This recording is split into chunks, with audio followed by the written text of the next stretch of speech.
मगर आप में से किसी को सर्दी नहीं लग रही।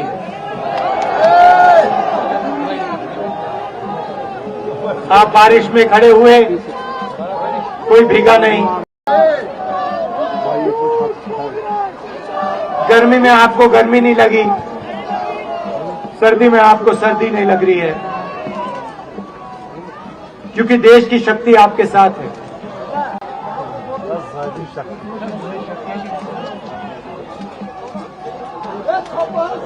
प्रियंका की बात मैं सुन रहा था। प्रियंका ने कहा मेरे मैसेज के बारे में, प्रियंका ने कहा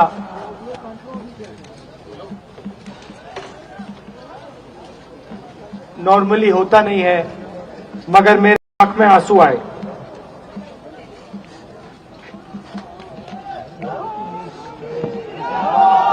क्योंकि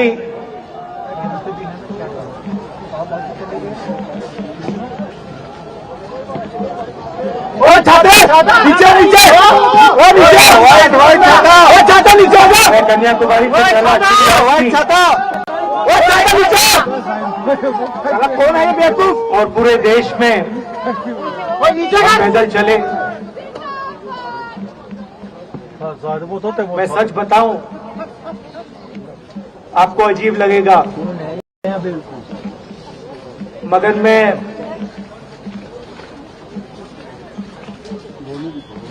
बहुत सालों के लिए हर रोज 8-10 कश्मीर चलने में इतनी मुश्किल नहीं होगी। मेरे दिल में था कि आसान होगा, फिजिकली मेरे लिए ये मुश्किल काम, मैंने सोचा था मुश्किल काम नहीं होगा।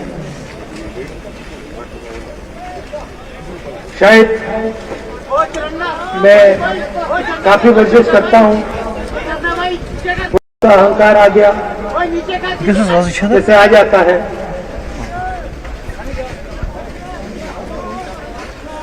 मगर फिर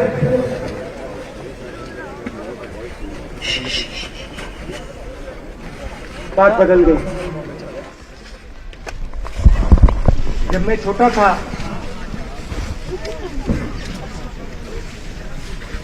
फुटबॉल खेलता था,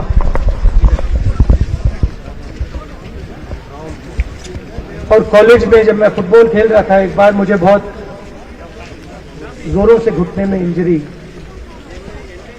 हुई थी।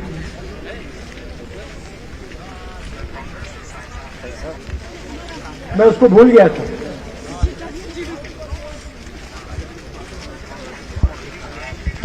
घुटने में दर्द नहीं होता था, भूल गया था उसको,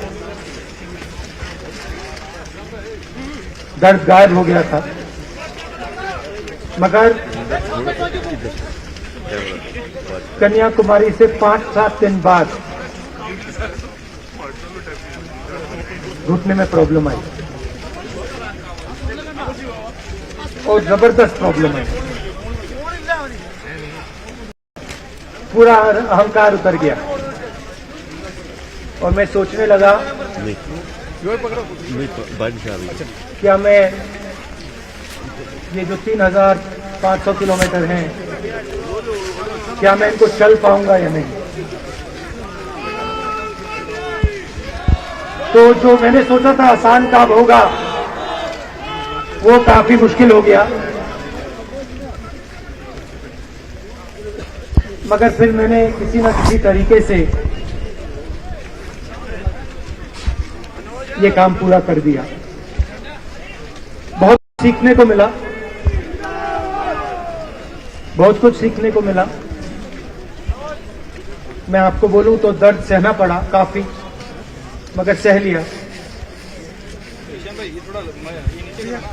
रास्ते में एक दिन मुझे दर्द हो रहा था, काफी दर्द हो रहा था, और मैं सोच रहा था 6-7 घंटे और चलने हैं। और उस दिन मुझे लग रहा था कि आज मुश्किल है। और एक छोटी सी बच्ची दौड़ती हुई आई मेरे पास, और मुझे कहती है कि मैंने तुम्हारे लिए कुछ लिखा है, मगर तुम अभी मत पढ़ो, इसको बाद में पढ़ना। तो तुम कौन से वैसे हो, वो को कहते हो? और फिर वो मुझे गले लग के भाग गई। फिर मैंने सोचा अब पढ़ता हूँ क्या लिखा है।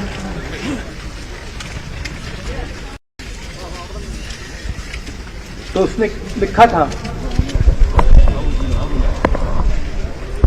कि मुझे दिख रहा है कि आपके घुटने में दर्द है, क्योंकि आप जब उस पैर पे वजन डालते हो तो आपके चेहरे पे दिखता है कि दर्द है।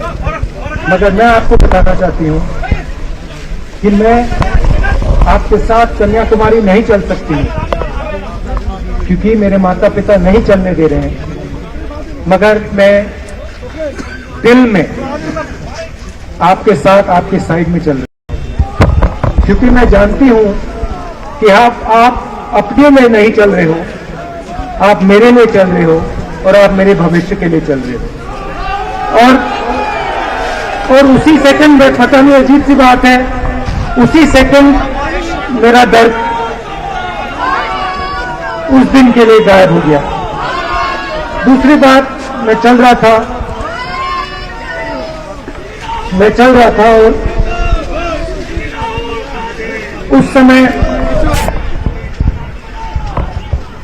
उसी समय वहां पे थोड़ी सर्दी बढ़ रही थी। सुबह का समय था और 4 बच्चे आए।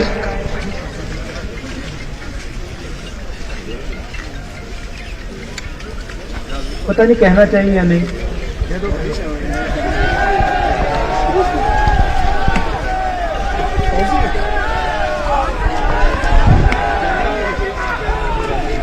तो कह देता हूं, छोटे से बच्चे थे, भिखारी थे, भीख मांगते थे और मेरे पास आए। कपड़े नहीं थे। देखा शायद मजदूरी भी करते थे तो थोड़ी मट्टी थी उनपे। खैर मैं ये चीजें देखता नहीं हूं, तो मैं उनके साथ गले लगा, घुटनों पे गया, ऐसे उनको पकड़ा मैंने,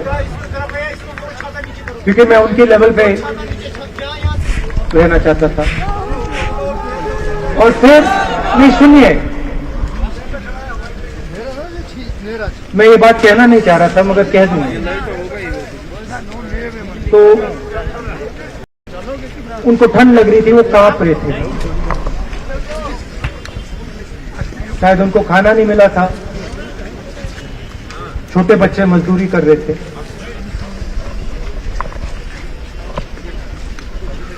तो मैंने सोचा कि अब अगर ये स्वेटर नहीं पहनते हैं, अगर ये जैकेट नहीं पहन रहे हैं, तो मुझे भी नहीं पहनना चाहिए।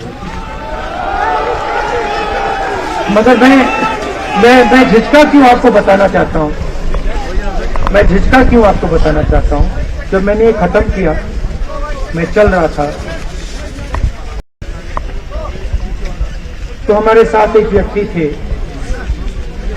उन्होंने मेरे कान में बोला, राहुल जी, ये बच्चे गंदे हैं, इनके पास आपको ऐसे जाना नहीं चाहिए। तो मैंने उनसे कहा, वो आपसे और मुझसे दोनों से साफ है।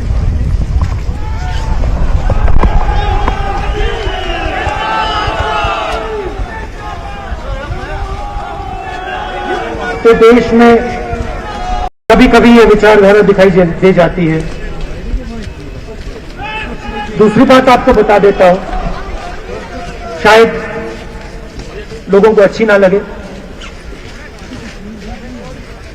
जब मैं चल रहा था, आपने देखा होगा कि बहुत सारी महिलाएं रो रही थी। आपने देखा? आपको मालूम है क्यों रो रही थी? नहीं, उसमें से बहुत सारी महिलाएं इमोशनल थी, मुझसे मिलकर रो रही थी, मगर उसमें बहुत सारी ऐसी भी महिलाएं थी जिन्होंने मुझे बोला कि उनके साथ बलात्कार हुआ है, उनको किसी ने मोलेस्ट किया है, उनके किसी रिश्तेदार ने उनको मोलेस्ट किया है। और जब मैं उनसे बोलता था, बहन मैं पुलिस को बताऊं, तो मुझे कहती थी, राहुल जी पुलिस को मत बताइए, हम चाहते हैं कि आपको ये बात मालूम हो, मगर पुलिस को मत बताइए, हमारा और भी नुकसान हो जाएगा। तो ये हमारी देश की सच्चाई है। ऐसी बहुत सारी और मैं कहानियां आपको बता सकता हूं।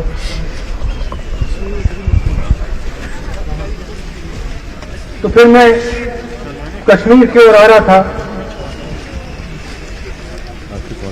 और मैं सोच रहा था कि इसी रास्ते पे मैं नीचे से ऊपर जा रहा हूं। मैं सोच रहा था कि इसी रास्ते से सालों पहले मेरे रिश्तेदार नीचे से ऊपर आए, सॉरी ऊपर से नीचे आए, कश्मीर से इलाहाबाद गंगा की ओर गए। और मुझे ऐसा लग रहा था कि मैं वापस अपने घर जा रहा हूं।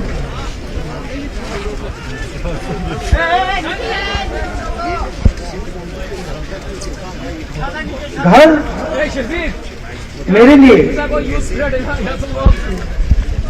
जब से मैं छोटा था मैं सरकारी घरों में रहा हूं, मेरा अपना घर नहीं, तो मेरे लिए घर जिसको जो स्ट्रक्चर होता है उसको मैंने कभी घर नहीं माना। वो मेरे लिए, मैं कहीं भी रह लूं, वो एक इमारत होती है, वो घर नहीं होता है। घर मेरे लिए एक जीने का तरीका है, एक सोचने का तरीका है।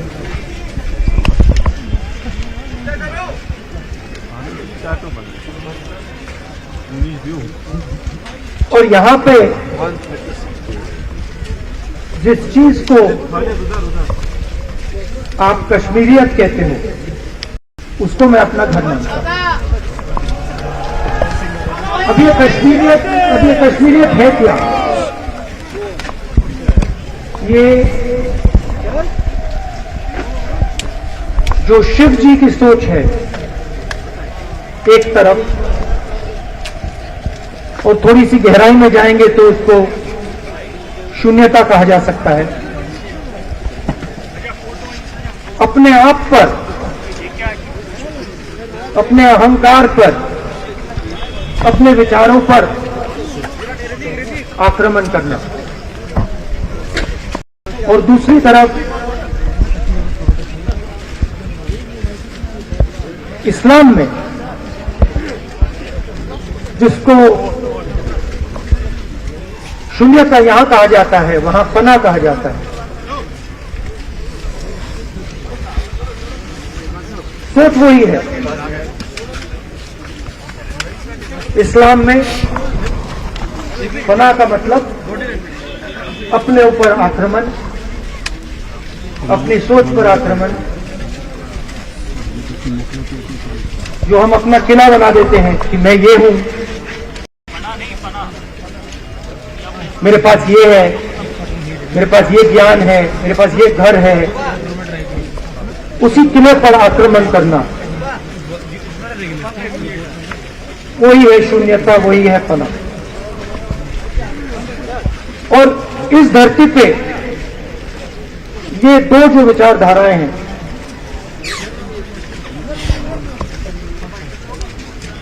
इनका एक बहुत गहरा रिश्ता है, और ये सालों से रिश्ता है, जिसको हम कश्मीरियत कहते हैं। यही सोच बाकी स्टेट्स में भी है। गांधी जी वैष्णव जनतों की बात करते थे, जिसको हम यहां शून्यता पना कहते हैं, उसको गुजरात में वैष्णव जंतु कहा जाता है। असम में शंकरदेव जी ने भी यही बात कही। कर्नाटक से हमारे यहाँ जो लोग आए हैं वहां बसवा जी ने ये बात कही। केरल में नारायण गुरु ने ये बात की। महाराष्ट्र में ज्योतिबा फूले जी ने ये बात की। और यहाँ इसको हम कश्मीरियत कहते हैं, लोगों को जोड़ना और दूसरों पर आक्रमण नहीं करना, अपने आप पर आक्रमण करना, अपने कमी देखना।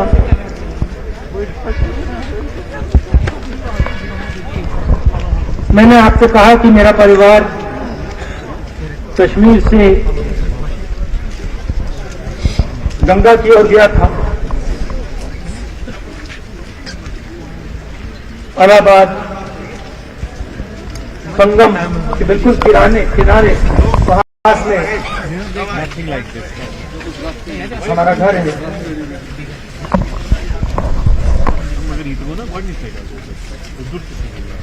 तो जब यहां से वो वहां गए, उन्होंने कश्मीरियत की जो सोच थी उसको गंगा में डाला, गंगा में ले गए उसको और उत्तर प्रदेश में उसको फैलाया, जिसको उत्तर प्रदेश में गंगा जमुना तहजीब कहा जाता है।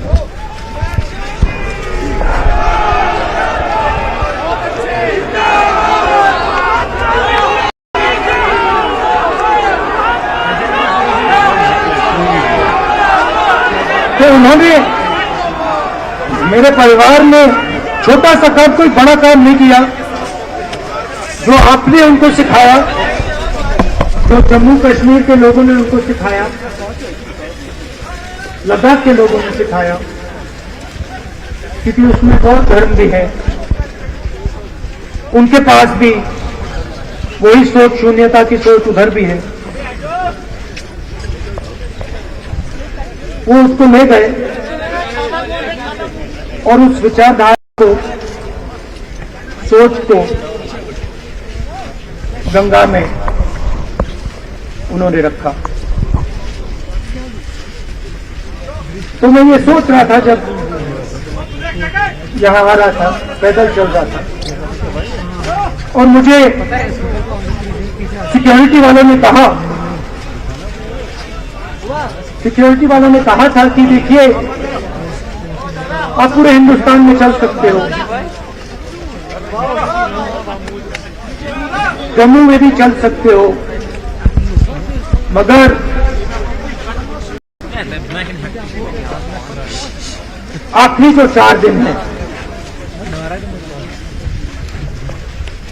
कश्मीर में आपको गाड़ी से जाना चाहिए।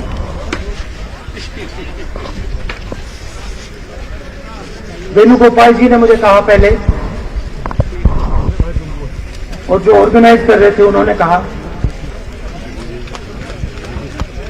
3-4 दिन पहले एडमिनिस्ट्रेशन ने कहा कि देखिए, शायद डराने के लिए, कि देखिए अगर आप पैदल चलेंगे तो आपके ऊपर ग्रेनेड फेंका जाएगा। तो मैंने सोचा, नहीं सुनिए, मैंने सोचा कि ऐसे करते हैं, मैं अपने घर वापस जा रहा हूं, 4 दिन पैदल चलूंगा, अपने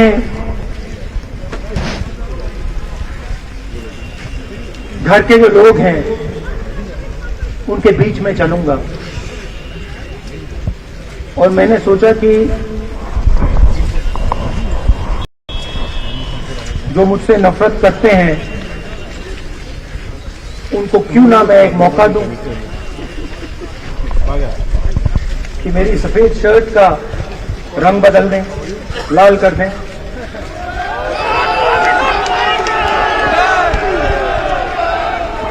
क्योंकि मेरे परिवार ने मुझे सिखाया है, गांधी जी ने मुझे सिखाया है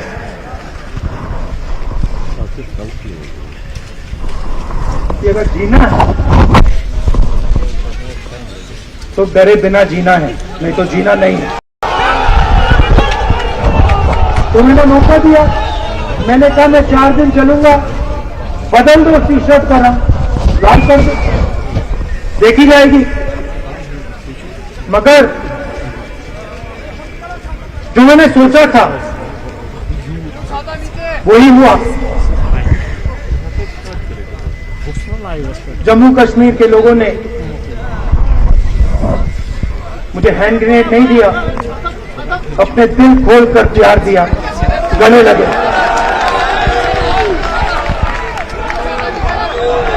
और मुझे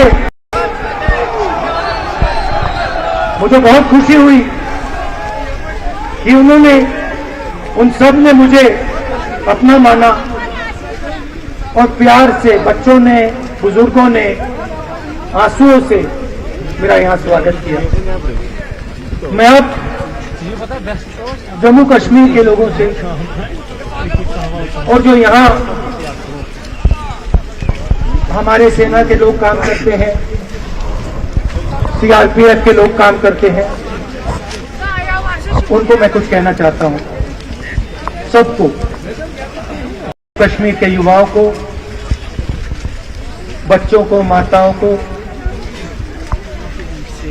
सबको, सीआरपीएफ के, बीएसएफ के, आर्मी के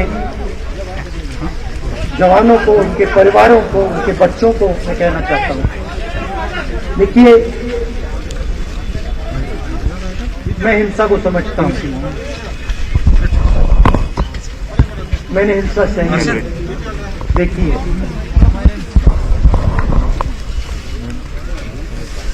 जो हिंसा नहीं सहता है, जिसने हिंसा नहीं देखी है, उसे ये बात समझ नहीं आएगी। जैसे मोदी जी हैं, अमित शाह जी हैं, आरएसएस के लोग हैं, उन्होंने हिंसा नहीं देखी। लाइटर डरते हैं, नहीं डरते हैं। देखिए, डरते हैं। यहां पे हम 4 दिन पैदल चले, मैं आपको गारंटी देके कह सकता हूं कि बीजेपी का कोई नेता ऐसे नहीं चल सकता।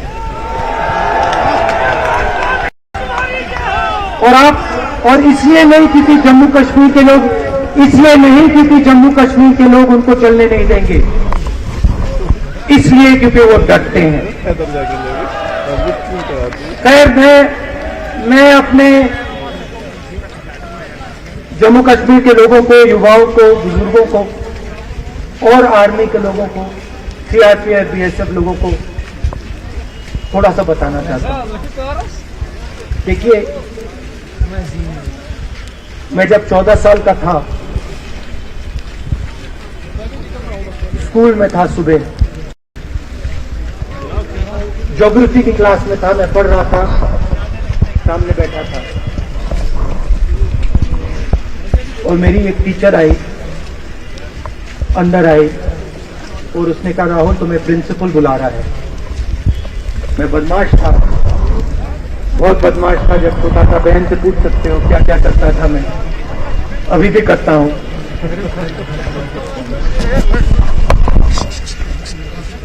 मैंने सोचा प्रिंसिपल बुला रहा है, मैंने कुछ गलती की होगी, अब मार पड़ेगी, वहां पे ट्रेनिंग होगी, मैंने सोचा था ट्रेनिंग होगी मेरी। मगर जब मैं चल रहा था, जिस टीचर ने मुझे बुलाया, उसको देखकर मुझे कुछ, और जब मैं प्रिंसिपल के ऑफिस पहुंचा तो प्रिंसिपल ने कहा, राहुल तुम्हारे घर से फोन कॉल।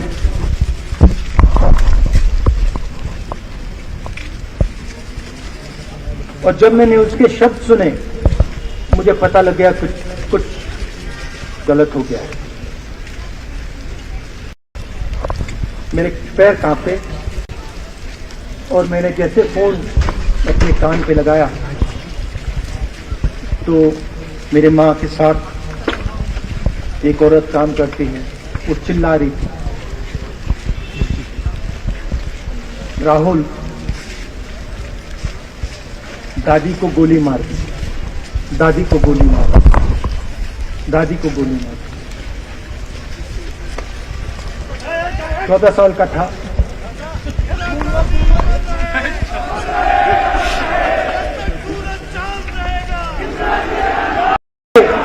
ये जो मैं कह रहा हूं, ये जो मैं कह रहा हूं, ये जो मैं अभी कह रहा हूं, ये बात प्रधानमंत्री को नहीं समझ आएगी, ये बात अमित शाह जी को नहीं समझ आएगी, ये बात डोभाल जी को भी नहीं समझ आएगी, मगर ये बात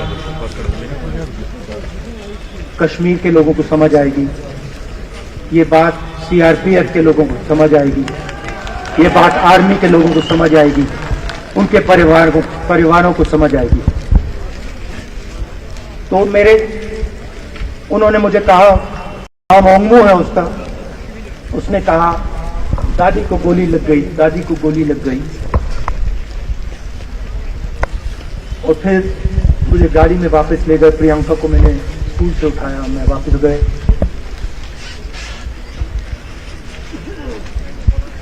और फिर मैंने वो जगह देखी जहां मेरी दादी का खून था।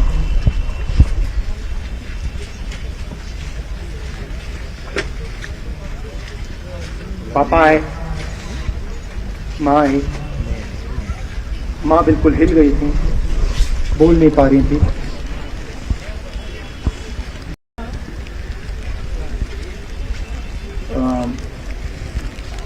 हाँ,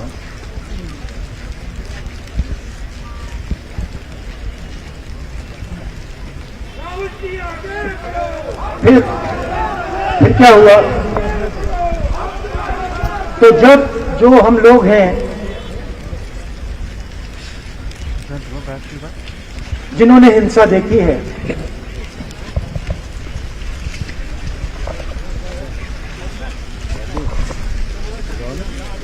ये जो है ना, ये इसको हम बिल्कुल इसी तरीके से देखते हैं। ये आप सबके लिए टेलीफोन है, ये हमारे लिए सिर्फ टेलीफोन नहीं है।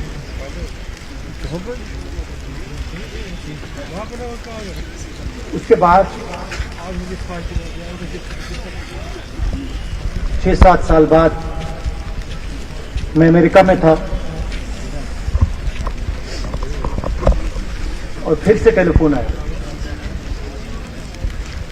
21 में टेलीफोन आया। जैसे बहुत सारे, जैसे जो पुलवामा में हमारे सैनिक मरे थे, उनके घर टेलीफोन आया होगा। हजारों कश्मीरी लोगों के घर टेलीफोन आया होगा। सेना के परिवारों को टेलीफोन आया होगा। वैसा टेलीफोन आया। पिता के एक दोस्त थे, उन्होंने मुझे फोन किया और कहा, राहुल बुरी खबर है। मैंने उनसे कहा, मैं जानता हूं, पापा मर गए। कहते हैं, मैंने कहा धन्यवाद। तो मेरा कहना है जो हिंसा करवाता है, जैसे मोदी जी हैं, अमित शाह जी हैं, अजीत डोभाल जी हैं, आरएसएस के लोग हैं, वो इस बात को समझ नहीं सकते हैं, वो दर्द को समझ नहीं सकते हैं। हम समझ सकते हैं। पुलवामा के जो सैनिक थे, उनके बच्चों के दिल में क्या हुआ मैं जानता हूं। मेरे दिल में वो ही हुआ है। तो यहाँ पे कश्मीर में लोग मरते हैं, उनके दिल में क्या होता है। जो फोन कॉल आता है, क्या लगता है, वो मैं समझता हूं, मेरी बहन समझती है। तो कल किसी जर्नलिस्ट ने मुझसे पूछा, यात्रा का क्या लक्ष्य है? ये स्टेटमेंट हम देते तो कहा कि यात्रा क्या अचीव करना चाहती है, जम्मू कश्मीर में क्या अचीव करना चाहती है। मुझे उस समय दिमाग में आया, मगर मैंने कहा नहीं बोलता हूँ। यात्रा का लक्ष्य है कि जो फोन कॉल है, चाहे ये आर्मी के हों, चाहे CRPF के हों, चाहे कश्मीर के लोगों के हों, ये फोन कॉल बंद हो गए।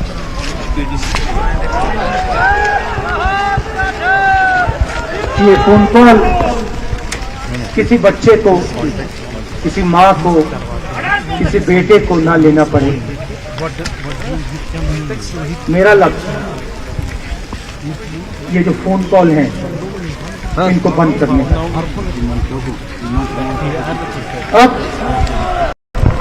अब देखिए, बीजेपी RSS के लोग आक्रमण किस चीज पे कर रहे हैं। मुझे गाली देते हैं, मैं उनका धन्यवाद करता हूं, क्योंकि मैंने आपको शून्यता की बात की, शिव की बात की, उसको मैं समझता हूं और मैं दिल से उनका धन्यवाद करता हूं कि जितना भी वो मेरे ऊपर प्रेशर डालें, जितनी भी गाली लगाएं, जो भी वो करें, उससे मैं सिर्फ सीख। तो मैं एक प्रकार से उनका धन्यवाद करता हूं। मगर जो मैंने आपको बात बोली पहले, चाहे वो कश्मीरियत है, चाहे वो वैष्णव जनतो है, चाहे वो शंकर देव जी हैं, बसवा हैं, नारायण गुरु हैं, तिरुवल्लुवर हैं, जो तमिलनाडु के बड़े पोएट हैं, फूले जी हैं, और जो कश्मीरियत हैं, ये इस विचारधारा पे आक्रमण कर रहे हैं। और ये जो विचारधाराएं हैं, ये इस देश की नींव है, इस देश की फाउंडेशन है। और आपने जो किया, यात्रियों ने किया, हम सब ने किया, इस विचारधारा की रक्षा के लिए किया। मैंने ये काम अपने लिए नहीं किया, मैं ऐसा काम अपने लिए कभी कर ही नहीं सकता। मैंने ये काम हमारे कांग्रेसी मित्रों को ये अच्छा ना लगे, मगर मैंने ये काम कांग्रेस पार्टी के लिए भी नहीं किया है। मैंने ये काम, और हम सब ने ये काम हिंदुस्तान की जनता के लिए किया है। और हमारी कोशिश है कि जो विचारधारा इस देश की नींव को तोड़ने की कोशिश कर रही है, जो विचारधारा इस देश की नींव को तोड़ने की कोशिश कर रही है, उसके खिलाफ हम खड़े हों, मिलकर खड़े हों, नफरत से नहीं, क्योंकि वो हमारा तरीका नहीं है, मोहब्बत से खड़े हों। मैं जानता हूं कि अगर हम मोहब्बत से खड़े होंगे, प्यार से बात रखेंगे, तो सफलता मिलेगी। और उनकी जो विचारधारा है, उसको हम सिर्फ हराएंगे नहीं, मगर उस विचारधारा को हम उनके दिलों से निकाल देंगे। तो आपने, देश की जनता ने हमारा समर्थन किया। हमारी कोशिश है कि हमें, बीजेपी ने एक जीने का तरीका, राजनीतिक तरीका दिखाया है। हमारी कोशिश है कि हम एक और तरीका, जो हिंदुस्तान का तरीका है, मोहब्बत का तरीका है, वो हम देश को दिखाएं, हम देश को याद दिलाएं कि हिंदुस्तान मोहब्बत का देश है, इज्जत का देश है, भाईचारे का देश है। तो हमने जो कहा था, छोटा सा कदम लिया है, बड़ा कदम नहीं है,